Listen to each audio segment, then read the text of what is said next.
The Honourable Member for Calgary, Forest Lawn. Mr. Speaker, the Prime Minister's failed policies and direct attack on our responsible energy sector has caused higher prices and a cost of living crisis in this country. Groceries went up another 11.4%, gas is up 13.2%, utilities up 12.8%. Out-of-control spending, cancelled and blocked energy projects in Canada, and this Prime Minister's carbon tax is causing unjust inflation. Will this Prime Minister stop punishing Canadians and cancel his plans to triple the tax on groceries, gas, and home heating? The Right Honourable Prime Minister. Mr. Speaker, we know Canadians are struggling with this global inflation crisis caused by the end of the pandemic, by the stresses on supply chains, by the illegal invasion by Russia of Ukraine. I'm just going to interrupt the Right Honourable Prime Minister for a moment. We started off really well, and now it just seems to be sliding.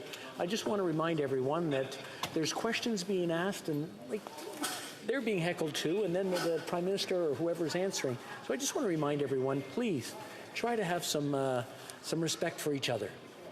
The Right Honourable Prime Minister, please continue. Thank you, Mr. Speaker. That's why we're moving forward on direct supports for families.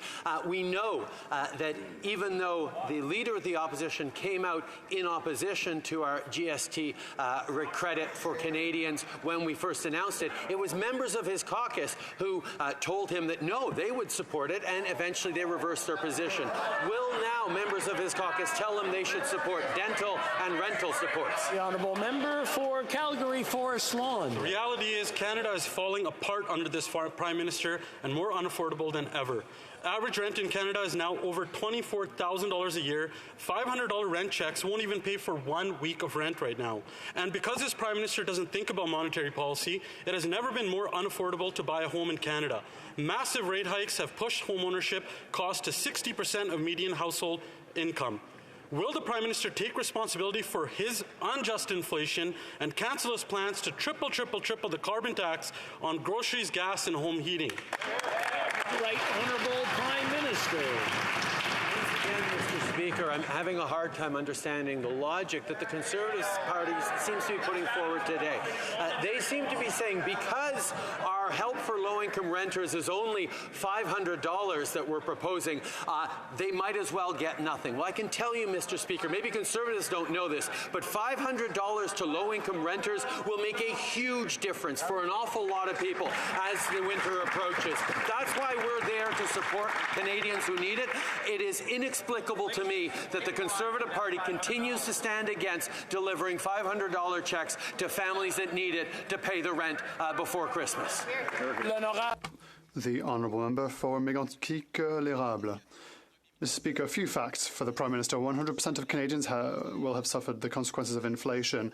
80% of Canadians are worried about their finances due to the rising cost of living. 72% of Canadians feel that they pay too much tax. The cost of food alone has risen by 11%, the largest increase since 1981.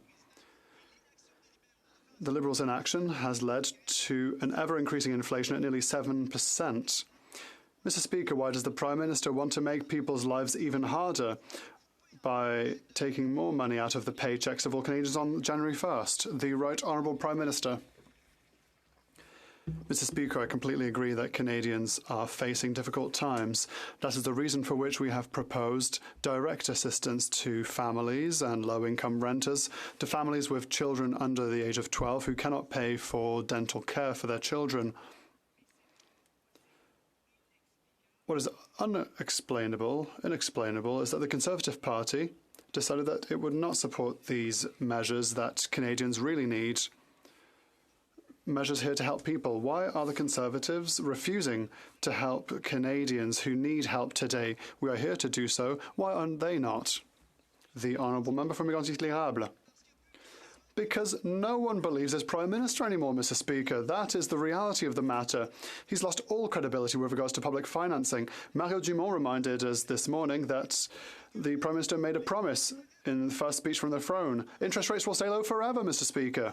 Today, young families are at risk of losing everything because of rising interest rates and the Prime Minister's incapacity to manage public finance. Will he renounce on raising taxes on paychecks on January 1st? Yes or no? The Right Honourable Prime Minister. Mr. Speaker, what we have here is a complete disconnect in the Conservatives' approach with regard to the economy.